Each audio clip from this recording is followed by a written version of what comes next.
پاک صلی اللہ علیہ وسلم کی حدیث ہے مسلم میں طبرانی میں، حضور نے فرمایا آؤ میں تمہیں پچھلے زمانے کے ایک ایماندار نوخیز ولی اللہ کی بات سناؤں۔ پچھلے زمانے حضور نے فرمایا پچھلے زمانے میں ایک بادشاہ جادو کے زور پہ حکومت کرتا تھا۔ جب وہ ایک جادوگر اس نے رکھا ہوا تھا تو جادوگر اس کو جادو بتاتا، وہ جادو کے زور پر حکومت کرتا۔ جادوگر بوڑھا ہو گیا تو کہنے لگا بادشاہ کو نوجوان میرے پاس بھیج دے، اب میں بوڑھا ہو گیا ہوں، میرا پتہ کوئی نہیں کب مر جاؤں۔ ایک نوجوان کی ڈیوٹی لگائی، بڑا زیرک سمجھدار، اپنے رعایا میں سے چن کے جو ذہین فطرت مزاج بچہ تھا وہ اس نے لگایا۔ اللہ کے محبوب علیہ الصلوۃ والسلام فرماتے ہیں بچہ جادو سیکھنے لگا، وقت گزرنے لگا۔ بچہ جب جادو سیکھنے جاتا تو رستے میں ایک راہب بھی تھا جو انجیل جانتا تھا، وہ اللہ اللہ سکھاتا، لوگوں کو حضرت عیسیٰ علیہ السلام کی تعلیمات سے آگاہ کرتا۔ اس نے دیکھا کہ یہاں بھی لوگ اکٹھے ہیں تو وہ بچہ اس راہب کے پاس بھی اٹھنے بیٹھنے لگا۔ اب جب اس کے ساتھ اس کی گفتگو بڑھنے لگی تو اس کو باتوں میں لذت آنے لگی۔ اس نے راہب نے پوچھا کہ تو کون ہے اور کس طرح سے آیا ہے، کیا تیرا معاملہ ہے؟ اس نے کہا جی میں جادو سیکھنے جاتا ہوں، آپ کی باتیں مجھے بڑی اچھی لگتی ہیں۔ اس نے کہا دین سیکھ، جادو سیکھنے والے کافر ہو جاتے ہیں، قرآن و حدیث سیکھنے والوں کو اللہ کامل ایمان عطا فرماتا ہے۔ فرمایا یہ سیکھ۔ بچہ بیٹھنے لگا، اس کے پاس آنے لگا، باتیں دل میں گھر کرنے لگی۔ ایک وقت آیا کہ مسلمان ہو گیا، اور مسلمان کیسے ہوا؟ بچہ کہتا ہے میں تجربہ کر کے ہوا۔ اب میں تھوڑا سا وقت جادوگر کے پاس بھی جاتا اور باقی سارا وقت وہاں بیٹھتا۔ میں ایک دن جا رہا تھا تو رستے میں اژدہا تھا، بہت بڑا سانپ تھا، رستہ روک کے کھڑا تھا۔ یہ حضور نے بیان کی حدیث۔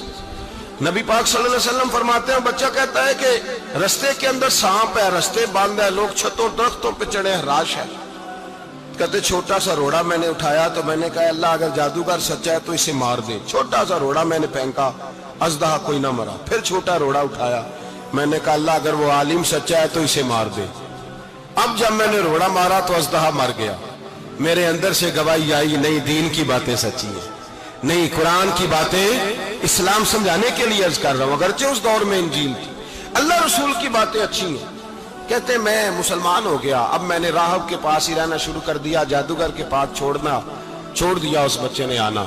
بادشاہ پوچھتا کہاں زیادہ وقت گزارتے ہو تو وہ بات گول کر دیتا، وقت تیزی سے بڑھنے لگا۔ اللہ نے اس نوجوان میں طاقت پیدا کر دی، اب وہ اس کے اندر نا اللہ نے توانائی روحانیت پیدا کر دی، ابھی جوان ہے، 14-15 سال عمر ہے۔ اللہ نے اب جو بیمار بھی آتا وہ دعا کرتا تو اللہ صحت عطا کر دیتا، جو بھی آتا۔ بادشاہ کا ایک درباری تھا، بادشاہ کو پنکھا جلتا تھا، وہ اندھا ہو گیا، کوئی ایسی تکلیف آئی کہ نابینا ہو گیا، بڑے علاج کرائے شفا نہیں ہوئی۔ کسی نے اس بچے کا پتہ بتایا کانوں میں، اس کے پاس گیا تو بچہ کہنے لگا شفا تو ہو جائے گی پر کلمہ پڑھنا پڑے گا، مسلمان ہونا پڑے گا، جس پیغمبر کا میں غلام ہوں تجھے بھی بننا پڑے گا، دین پہ عمل کرنا پڑے گا، اللہ شفا دیتا ہے۔